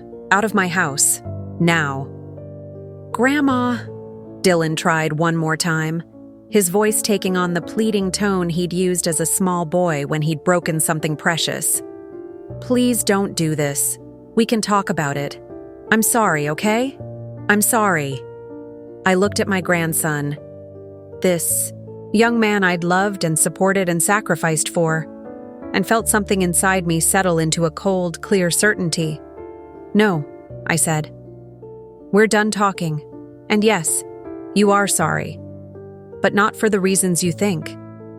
For the first time in 2 years, I didn't explain myself, didn't soften my words, didn't worry about hurting anyone's feelings. I simply stood my ground and waited for them to leave. The 5 minutes I'd given them to leave my bedroom stretched, into 10, then 15, as Dylan and his friends seemed incapable of believing I was serious. They lingered in the hallway outside my door, their voices a mixture of disbelief, anger, and increasingly desperate attempts to rationalize their behavior. "She'll get over it," I heard Dylan saying to the others, his voice carrying that forced confidence people use when they're trying to convince themselves as much as their audience. "She always does. She just needs time to cool down." But I wasn't cooling down. If anything, the clarity that had come over me in my bedroom was growing stronger by the minute. As I carefully placed my violated documents back in the safe, setting the combination to a new sequence they would never guess, I felt something I hadn't experienced in 2 years: complete certainty about what needed to happen next. I made my way downstairs to find them clustered in my living room, clearly waiting for me to apologize or at least explain my overreaction. The entitlement in their body language was staggering, sprawled across my furniture like they owned it, drinking from glasses they hadn't asked permission to use, occupying space in my home as though nothing fundamental had changed. Dylan looked up when I entered, his expression a carefully constructed mixture of hurt and defiance. "Grandma, I think we need to talk about what just happened. You're being really unfair." "Unfair," I repeated, the word hanging in the air between us. Interesting choice of words. I remained standing while they all stared at me from their comfortable positions on my furniture. For once, I held the physical high ground in my own house, looking down at the 4 people who'd spent the evening treating me like an inconvenience in my own life. "Let's talk about unfair," I continued, my voice steady and clear. "Let's start with the fact that in the 2 years Dylan has lived in this house, he has paid exactly $0 in rent, utilities, or groceries." Dylan shifted uncomfortably. "We never talked about rent. You said I could stay here." "You're right," I agreed. "I did say you could stay here. I also said I'd help with your education. What I didn't say was that I'd support your entire lifestyle, while you treated my home like a hotel and my support like an entitlement." I pulled out my phone and opened the Notes app where I'd been tracking expenses, a habit Harold had taught me years ago. "Would you like to know what unfair actually looks like? In numbers?" The room fell silent. Layla stopped her subtle attempts to film the conversation, and even Samuel put down his drink to pay attention. Dylan's car payment, $460 per month for 18 months. That's $8,280. I read from my phone, my voice matter of fact. Car insurance, $190 per month for 24 months. That's $4,560. Dylan's face was growing paler with each number, but I wasn't finished. Tuition for 4 semesters at Westfield Community College, $16,800. Textbooks and supplies, $2,300. Cell phone bill, $85 per month for 24 months. That's $2,040. Owen whistled low. "Jesus, Dylan, I had no idea." "I'm not finished," I interrupted. "Groceries, utilities, and household expenses, attributable to Dylan's occupancy, approximately $300 per month for 24 months. That's $7,200. I looked up from my phone. The total amount I have spent supporting Dylan's lifestyle over the past 2 years is $41,180. That doesn't include the deposit I paid to Johns Hopkins, the time I spent advocating for his admission, or the emotional labor of managing his life while he treated me like hired help. The silence in the room was deafening. I could see the calculations happening in their heads, the dawning recognition of just how much my generosity had actually cost. "But you're rich," Layla said weakly, her voice barely above a whisper. "Dylan said you inherited a lot of money when your husband died." I turned to look at her.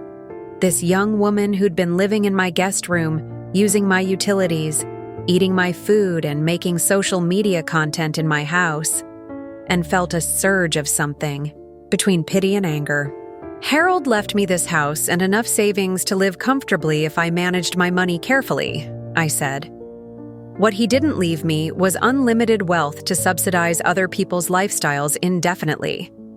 I opened my banking app and showed them the screen, watching their faces as they saw the reality of my financial situation. This is my checking account balance. This is my savings account balance. Would you like to guess how much of my retirement security I've spent on Dylan's education and lifestyle? Dylan finally found his voice. Grandma, I didn't know. I thought you were fine. You never said money was tight. I wasn't supposed to have to say it, I replied. You're 20 years old, Dylan. You're old enough to understand that resources aren't infinite, that generosity has limits, and that gratitude should be expressed rather than assumed. Samuel cleared his throat, clearly uncomfortable with the direction the conversation had taken. Look, Margaret, maybe there's been some miscommunication here. Dylan obviously appreciates everything you've done. Does he? I interrupted, turning to face Samuel directly. Because 2 hours ago, he was standing on a chair in my kitchen, calling me his trust fund grandma, and telling a room full of strangers that I never say no to anything he wants. That doesn't sound like appreciation to me. That sounds like contempt. Dylan's face flushed red. I was just joking around. I didn't mean it like that. How did you mean it? I asked. When you told those people that I'm loaded and money is no big deal for me? When you let them believe that I pay for everything because I have unlimited resources rather than because I've been sacrificing my own security for your future? The truth was settling over the room like a heavy blanket. I could see it in their faces, the recognition that they'd built their understanding of the situation on lies and assumptions rather than reality. And let's talk about tonight, I continued, my voice growing stronger. The party that turned my home into a fraught house, the broken crystal from my wedding, the strangers smoking in my garden, the alcohol stains on furniture that belonged to my grandmother, the complete disrespect for my property and my boundaries. I gestured toward the lingering damage around the room. But the worst part wasn't the mess. It was listening to you, Dylan, turn my sacrifices into entertainment. It was hearing you tell people that I need you more than you need me, that I'm desperate for your company, that my generosity is just loneliness in disguise. Dylan opened his mouth to protest, but I held up my hand. I heard every word, I said, from the kitchen, from the stairs, from my bedroom doorway. I heard you reduce 2 years of my life to comedy material for your friends. I heard you dismiss my pride in your achievements as pathetic overcompensation. I heard you plan to violate my privacy for social media content. The room was completely silent now. Even the distant traffic noise seemed muted, as though the world outside was holding its breath. So, when you talk about what's unfair, I concluded, remember that I spent $41,000 and 2 years of my life supporting someone who apparently sees me as a punchline rather than a person. Layla was crying now, quiet tears, that she tried to hide behind her hands. Owen was staring at the floor. Samuel had gone completely still, his expensive suit and confident demeanor seeming suddenly hollow. But Dylan was looking at me with something I'd never seen in his eyes before. Not gratitude, not shame, but calculation. Like he was trying to figure out how to salvage the situation, how to get back to the comfortable arrangement we'd had before I'd developed inconvenient expectations of respect. So what happens now? He asked finally, his voice carefully neutral. I looked at my grandson, this young man who'd just revealed himself to be a stranger, and felt the last of my maternal instincts crystallize into something harder and more protective of my own dignity. Now, I said, you learn what it's like to live without a safety net. And for the first time in 2 years, I meant exactly what I said. The weight of my words hung in the air like smoke after an explosion. Dylan's face had gone from pale to ashen, and I could see him processing what I'd just said, really processing it for perhaps the first time in our relationship. What do you mean, learn to live without a safety net? He asked, his voice smaller than I'd heard it in months. I walked to my china cabinet, the one that had been turned into a makeshift bar earlier that evening, and began methodically removing the empty bottles and cans that didn't belong there. As I worked, I spoke with the calm precision of someone who had finally found perfect clarity. I mean exactly what I said, Dylan. The arrangement we've had for the past 2 years is over. Effective. Immediately, Owen shifted uncomfortably on the couch. Mrs. Cole, maybe we should all just take a step back and— No, I said firmly, not even looking up from my cleaning. There's no stepping back from this. There's no cooling off period, no time to reconsider. What happened here tonight showed me exactly how little respect any of you have for me. And more importantly, it showed me how little respect I've been showing myself. I finished clearing the cabinet and turned to face them again. Dylan was leaning forward now, his casual confidence completely gone. "Grandma, please," he said, and for the first time in months, he sounded like the little boy who used to help me in the garden. "I know I messed up tonight. I know we all did. But you can't just— where am I supposed to go? What about school?" The question revealed everything I needed to know about how Dylan viewed our relationship. Even now, faced with the consequences of his actions, his first concern wasn't the pain he'd caused me or the trust he'd violated. It was the disruption to his comfortable lifestyle. "Those are excellent questions," I said. "Questions you should have been asking yourself months ago instead of assuming I'd handle everything forever." I walked to the hall closet and pulled out the folder I'd been keeping there. Documents I'd prepared weeks ago, but had hoped I'd never need to use. As I returned to the living room, I could see confusion and growing alarm on all their faces. "What's that?" Layla asked, her voice barely above a whisper. "This," I said, setting the folder on the coffee table, "is what adults call documentation. Something you might want to learn about as you navigate the real world without someone else managing your life." I opened the folder and pulled out the first document. "This is a formal notice to vacate. Dylan, you have 30 days to find alternative housing arrangements. That's more than generous, considering most landlords require only 7 days' notice for guests who've overstayed their welcome." Dylan's mouth fell open. "You can't just kick me out. I live here." "You're a guest here," I corrected. "A guest who has worn out his welcome. This is my house, which I own free and clear. You have no legal tenancy rights, no lease agreement, and no claim to continued occupancy." I pulled out the second document. "This is a formal discontinuation of financial support. Effective immediately, I will no longer be paying your car insurance, your cell phone bill, your tuition, or any other expenses related to your lifestyle. The car is registered in my name as collateral for the loan I co-signed, so that will need to be returned, or you'll need to assume the full loan responsibility." The color had completely drained from Dylan's face. "You can't do this. What about Johns Hopkins? What about medical school?" "What about it?" I asked. "Johns Hopkins offered you admission based on your academic performance and my financial guarantees. Since I'm withdrawing my financial support, you'll need to find alternative funding or decline the acceptance." Samuel finally spoke up, his voice tight with what I recognized as genuine concern. "Margaret, this seems a bit extreme. Maybe Dylan could apologize?" "Apologize?" I interrupted, pulling out the third document. "For what exactly?" "For breaking into my safe. For filming the violation of my privacy. For treating my home like a fraternity house. For calling me his trust fund grandma in front of strangers. For lying about my financial situation to make himself look better." I set the document on the table. "This is a complete financial accounting of every dollar I've spent on Dylan's behalf over the past 2 years, prepared by my accountant and witnessed by my attorney. $41,180 plus the additional costs I mentioned earlier." Dylan reached for the document with shaking hands. "Why would you— What is this for?"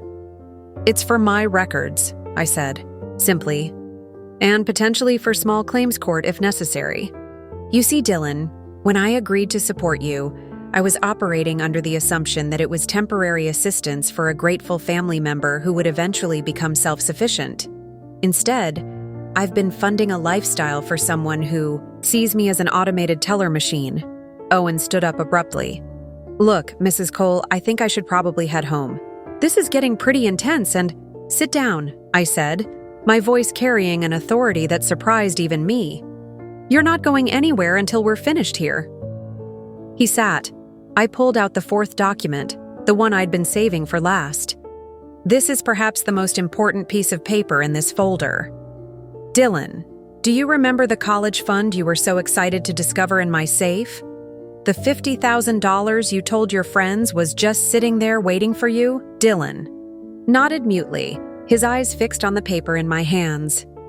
This is the documentation for that fund, I said. And this morning, at 9:17 a.m., I transferred the entire amount to the Westfield County Women's Shelter, where it will be used to help women who are trapped in situations where they're taken for granted and treated as resources rather than people. The silence that followed was absolute. I could hear the tick of Harold's old grandfather clock in the hallway, the hum of the refrigerator in the kitchen, the sound of my own heartbeat in my ears. Dylan's face went through a series of expressions: disbelief, shock, anger, and finally, something that looked like genuine panic.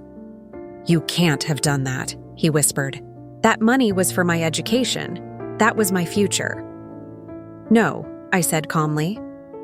That money was my retirement security, which I chose to invest in what I thought was your future. But tonight, you showed me that you don't have a future. You have a fantasy. A fantasy where other people pay for your life while you treat them with contempt. I pulled out my phone and showed him the confirmation screen from the bank transfer. $50,000 donated in your name to help people who actually deserve assistance. The tax receipt will be quite substantial. Layla was crying openly now, and Owen looked like he might be sick. But Dylan was staring at the phone screen like he could will the transaction to reverse itself. You're destroying my life, he said, his voice raw with desperation. Medical school, Johns Hopkins, everything we planned. You're throwing it all away because you're mad about a party. I'm not throwing anything away, I replied. I'm simply refusing to continue funding the lifestyle of someone who sees me as a means to an end rather than a person deserving of respect. I closed the folder and picked it up, holding it against my chest like armor. Your life isn't destroyed, Dylan. Your free ride is over. There's a significant difference, though I understand why you might have trouble seeing it. Samuel cleared his throat. What about, is there any way to work this out? Some kind of compromise? I looked at Samuel, this young man who'd been treating my home like his personal hotel, eating my food and using my guest room without contributing anything beyond his presence, and felt a flicker of dark amusement. The only compromise I'm interested in, I said, is the one where all of you learn to live within your own means instead of mine. I stood up, signaling that this conversation was over. Dylan, you have 30 days to pack your belongings and find somewhere else to live.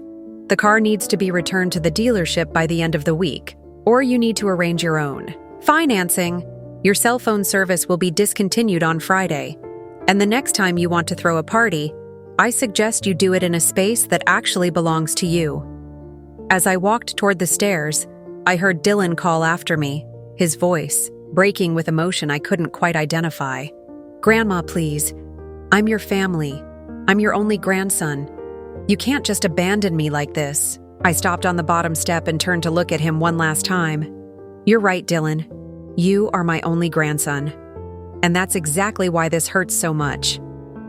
I climbed the stairs to my bedroom, closed the door behind me, and for the first time, in 2 years, I didn't worry about whether anyone downstairs needed anything from me. Because for the first time in 2 years, I was finally taking care of myself. The morning after everything changed, I woke up to silence. Not the peaceful quiet I'd enjoyed before Dylan moved in, but the heavy, expectant silence of a house holding its breath. I lay in bed for a few extra minutes, listening for the familiar sounds that had become the soundtrack of my daily life. Dylan's alarm going off 3 times before he finally got up, the thud of his feet hitting the floor, the sound of the shower running for exactly 27 minutes while my water bill climbed higher each month. Nothing. When I finally made my way downstairs, I found evidence of Dylan's sleepless nights scattered throughout the house. Empty coffee, cups on every surface, crumpled papers that looked like failed attempts at writing something, perhaps an apology, perhaps a plan, perhaps just the desperate scribbling of someone finally facing consequences for their actions. The formal documents I'd presented the night before were still spread across the coffee table where he'd left them, though it was clear from the wrinkled state that he'd read and reread them multiple times. The house felt different in ways I hadn't expected. Lighter somehow, despite the lingering evidence of last night's party. As I moved through my morning routine, making coffee for one, preparing a breakfast portion sized for a single person, I realized I was humming. Actually humming, for the first time in months. Dylan appeared in the kitchen doorway around 9:00, looking like he hadn't slept at all. His hair was disheveled, his eyes were red-rimmed, and he was wearing the same clothes from the night before. For a moment, seeing him like that, I felt a flicker of the maternal instinct that had driven me to accommodate his every need for 2 years. Then I remembered the sound of his laughter as he called me his trust fund grandma, and the feeling passed. "Good morning, Dylan," I said, not looking up from my newspaper. "Coffee's in the pot if you want some." He stood there for a long moment, clearly expecting something more, an opening for negotiation perhaps, or a sign that I'd reconsidered my position overnight. When it became clear that I was simply going about my morning as usual, he finally spoke. "Grandma, I've been thinking all night about what you said." "That's good," I replied, turning a page. "Thinking is an excellent skill to develop." "I want to apologize," he continued, his voice carefully measured. "I realize now that I've been taking advantage of your generosity. I should have been more grateful, more respectful. I see that now." I looked up from my paper and studied his face. The apology sounded rehearsed, like something he'd practiced in the mirror upstairs. More importantly, it focused on what he should have done differently, rather than acknowledging the harm he'd actually caused. "I appreciate the apology, Dylan," I said. "It's a good start." Hope flickered in his eyes. "So maybe we could work something out? I could pay rent, help more around the house, be more responsible about—" "No," I said quietly, returning to my newspaper. "No?" He sounded genuinely shocked, as though he couldn't believe his apology hadn't immediately restored the status quo. "No," I repeated. "An apology doesn't undo 2 years of taking me for granted. It doesn't repair the trust you broke when you went through my safe. It doesn't erase the humiliation I felt listening to you mock my support in front of strangers." Dylan pulled out a chair and sat down at my kitchen table, the same table where I'd served him thousands of meals he'd never thanked me for. "But I'm your grandson," he said, and I could hear desperation creeping into his voice. "We're family. Family forgives each other." "You're absolutely right," I agreed. "Family does forgive each other, but forgiveness doesn't mean pretending nothing happened, and it doesn't mean continuing to enable destructive behavior." I set down my newspaper and looked at him directly. "Dylan, for 2 years I've been solving your problems before you even knew you had them. I've been managing your finances, handling your responsibilities, and cushioning you from any real consequences for your choices. That's not love. That's enablement." His face was flushing red, the way it had when he was little and couldn't get his way. "So what? You're just going to abandon me? Throw me out on the street?" "I'm giving you 30 days to find housing and time to arrange your own finances," I said. "That's not abandonment. That's what's called natural consequences." The sound of footsteps on the stairs interrupted our conversation. Layla appeared in the kitchen doorway, her overnight bag slung over her shoulder and her makeup perfectly applied despite the early hour. She'd clearly decided that staying to support Dylan through this crisis wasn't worth the risk of being associated with the aftermath. "I'm going to head back to my parents' place for a while," she announced, not quite meeting my eyes. "Give you guys some space to work things out." Dylan turned to her with a look of betrayal. "Layla, you don't have to leave. Grandma's just upset. This will all blow over." But Layla was already backing toward the front door. "Text me when things get sorted out," she said, her voice bright with artificial cheer. "I hope everything works out for you, Mrs. Cole. Thanks for everything." And then she was gone, leaving Dylan staring after her with the dawning realization that his support system was crumbling faster than he'd anticipated. Owen appeared next, looking sheepish and uncomfortable. "Hey, Dylan. I'm going to catch a ride back to campus with Samuel. My mom's expecting me home this weekend." Another defection. I watched Dylan's face as he realized that the friends who'd been so eager to enjoy his grandmother's hospitality were considerably less eager to stick around when that hospitality was withdrawn. Samuel came downstairs last, his expensive suit replaced by casual clothes, his overnight bag neatly packed. He paused in the kitchen doorway and addressed me directly. "Margaret, I want to apologize for last night. We all behaved badly and I should have spoken up sooner." I nodded acknowledgement of his apology, though I noticed he was still more concerned with his own reputation than with the harm they'd caused. "I also want you to know," Samuel continued, "that if Dylan needs help finding a place or figuring out his finances, he can call me. Family should support family." It was a generous offer, though I suspected Samuel's definition of support would prove considerably more limited than mine had been. Still, it was something. After they left, Dylan and I sat in my kitchen in the kind of silence that used to be comfortable but now felt charged with tension and unresolved conflict. "What am I supposed to do?" Dylan finally asked, his voice small. "I don't have money for a deposit on an apartment. I don't have a job.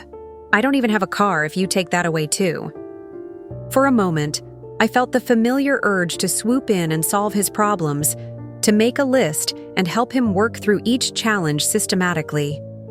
Then I remembered that this urge, this compulsive need to manage other people's lives, was exactly what had gotten us into this situation. "Those are all excellent questions," I said. "What do you think you should do?" He stared at me like I'd started speaking a foreign language. "I don't know. That's why I'm asking you." "Dylan," I said gently, "you're 20 years old. You've been accepted to a prestigious pre-med program. You're clearly intelligent and capable. The fact that you don't know how to find a job or an apartment isn't because you're unable to figure it out. It's because you've never had to." I stood up and began clearing my breakfast dishes. Most people your age have been managing these basic life skills for years. The only reason you haven't is because I've been doing it all for you. "But I need help," he protested. "I don't even know where to start."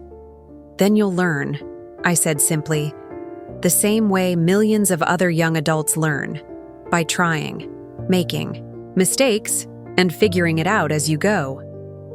Dylan sat at my table for another hour, alternately trying to negotiate and expressing disbelief that I was serious about following through on my ultimatum.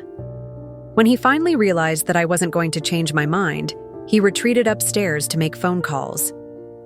I spent the day doing things I hadn't done in 2 years, reading for pleasure, tending my garden without interruption, calling my friend Ruth to catch up on her life instead of immediately turning the conversation to my grandson's achievements.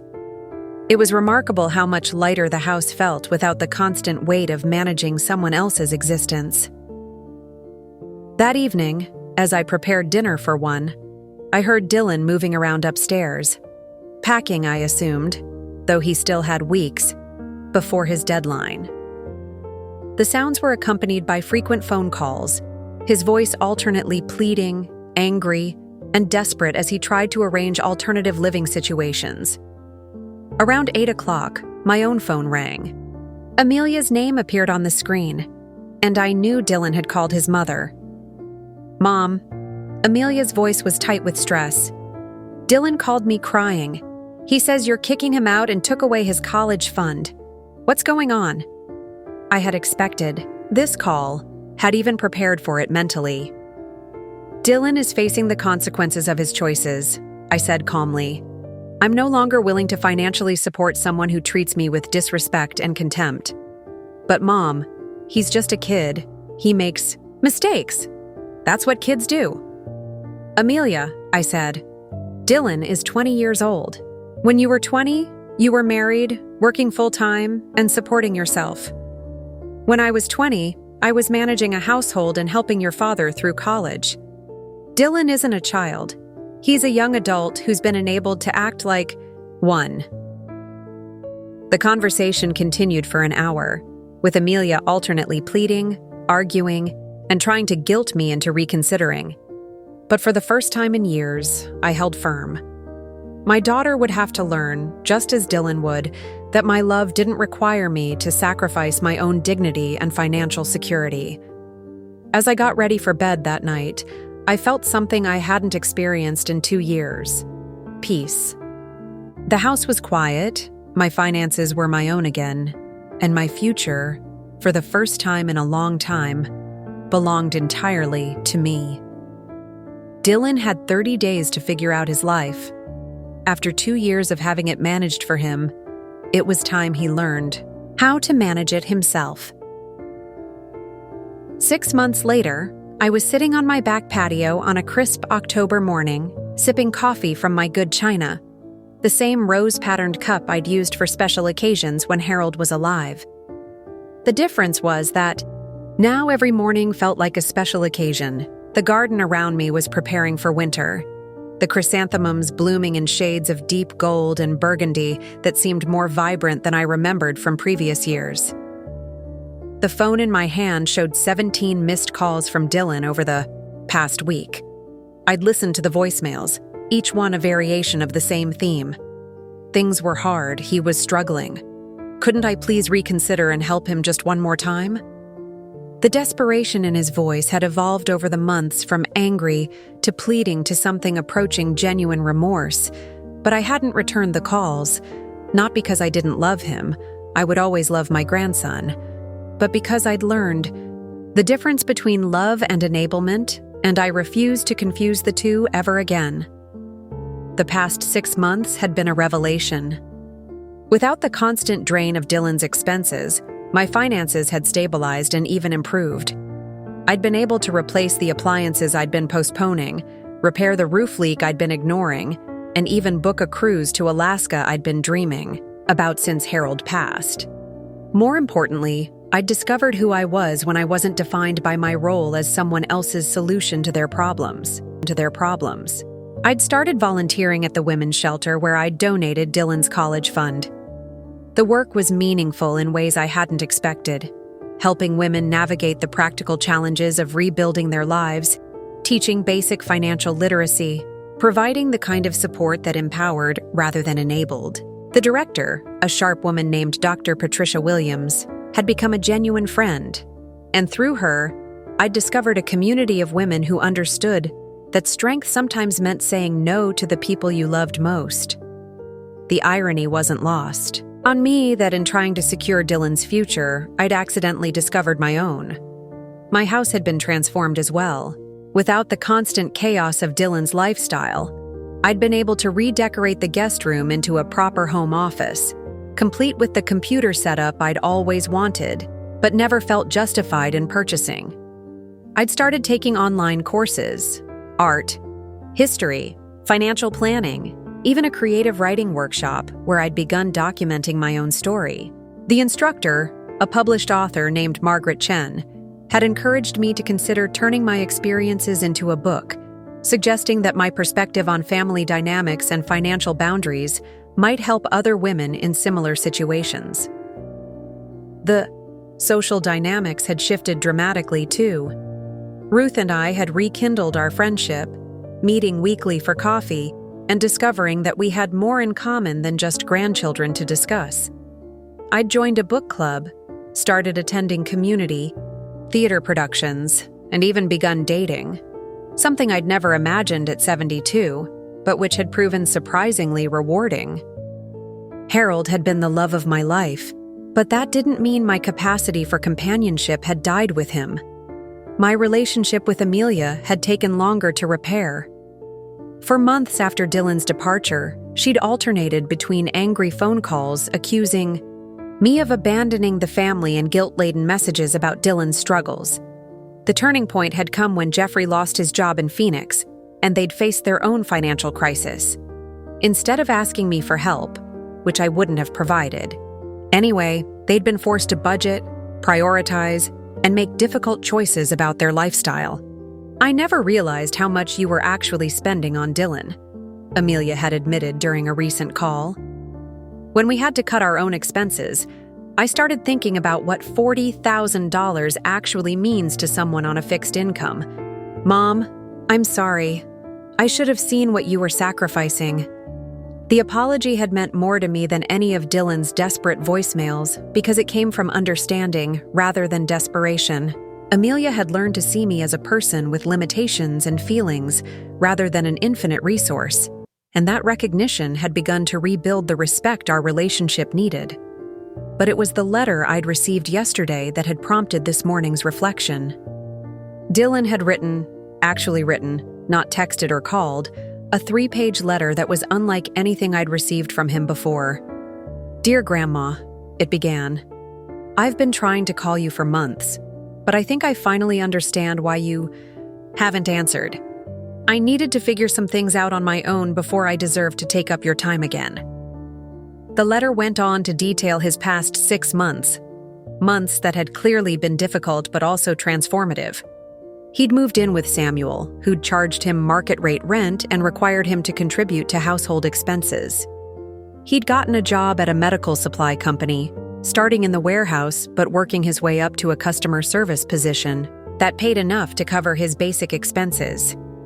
He'd enrolled in night classes at a local college, paying his own tuition and earning grades that reflected genuine effort, rather than the assumption that someone else would handle the consequences if he failed. "I understand now why you did what you did," the letter continued. "For the first time in my life, I'm proud of something I accomplished entirely on my own. I got promoted to a supervisor position last month, and when my boss told me I'd earned it, I felt something I'd never felt before, like I actually deserved something good that happened to me." The letter had included a money order for $500. "I know it's not much compared to what you spent on me," Dylan had written, "but it's the first payment toward paying you back. Not because I think money will fix what I broke, but because I want you to know that I finally understand the value of what you gave me." Most surprisingly, the letter had included news about his educational plans. "I've been accepted to a physician assistant program at the community college here. It's not medical school, but it's a healthcare career that I can actually afford to pursue on my own. The program director says that PAs can make a real difference in people's lives, and honestly, that sounds better to me now than the prestige I used to think I wanted." Reading that letter, I'd felt something I hadn't experienced since Dylan was small, genuine pride in who he was becoming rather than what I could help him achieve. This morning, as I finished my coffee and prepared to start my day, I'd made a decision. I picked up my phone and dialed Dylan's number. He answered on the first ring. "Grandma?" "Hello, Dylan," I said, and I could hear the sharp intake of breath on the other end of the line. "I got your letter," I continued, "and I wanted you to know that I'm proud of you." There was silence for a moment, then the sound of Dylan crying. Not the manipulative tears he'd shed 6 months ago, but the raw emotion of someone who'd finally understood what they'd lost and begun the work of becoming worthy of it again. "I miss you," he said simply. "I miss talking to you. I miss your cooking. I miss feeling like I had a family that cared about me." "You still have a family that cares about you," I said. But now it's a family based on mutual respect rather than one-sided dependence. We talked for an hour. Really talked, perhaps for the first time in years. Dylan told me about his job, his apartment, his growing understanding of how the world worked when you had to navigate it without a safety net. I told him about my volunteer work, my writing, my rediscovered independence. "Would you maybe want to have lunch sometime?" he asked as our conversation wound down. "I could drive up there. Take you somewhere nice, my treat. I'd like that," I said. "But I have one condition." "Anything," he said quickly. "Bring your own car and pay your own way," I said. "I want to spend time with the man you're becoming, not the boy I used to take care of." "Deal," he said, and I could hear the smile in his aye voice. After we hung up, I sat on my patio for a while longer, watching the morning sun illuminate my garden. Harold's roses were still blooming along the fence, defiant against the approaching winter. Like me, they'd learned to thrive in conditions that others might have found limiting. I thought about the woman I'd been 6 months ago, exhausted, taken for granted, financially depleted, emotionally invisible. That woman had believed that love meant saying yes to everything, that family meant accepting disrespect in exchange for the illusion of being needed. The woman I was now understood that real love sometimes required saying no, that healthy families were built on mutual respect rather than one-sided sacrifice, and that being needed and being used were entirely different things. My phone buzzed with a text from Dr. Williams at the shelter. "Margaret, we just received a $10,000 donation in your name from someone called Dylan Green. The note says it's the first installment of a pledge to repay the funds you contributed. Thought you'd want to know." I smiled, looking out at my garden where everything was preparing for winter but also laying the groundwork for next spring's growth. Some lessons, it seemed, took root deeper than others. For the first time in years, I was excited about what tomorrow might bring. Not because I was responsible for managing someone else's future, but because I was finally free to create my own. The phone rang again. This time it was Ruth, calling to confirm our afternoon plans. "Ready for our museum trip?" she asked. "Absolutely," I said, gathering my coffee cup and heading inside. "I'm ready for whatever comes next." And I meant it. At 72, I'd learned that it's never too late to choose yourself, never too late to demand respect, and never too late to discover that your own life, the one you've been putting on hold for everyone else, is worth living. Dylan's medication might have been the catalyst, but the real prescription had been learning to value myself enough to stop accepting less than I deserved. The medicine I'd needed most, it turned out, was a healthy dose of self-respect. Up next, you've got 2 more standout stories right on your screen. If this one hit the mark, you won't want to pass these up. Just click and check them out. And don't forget to subscribe and turn on the notification bell so you don't miss any upload from us.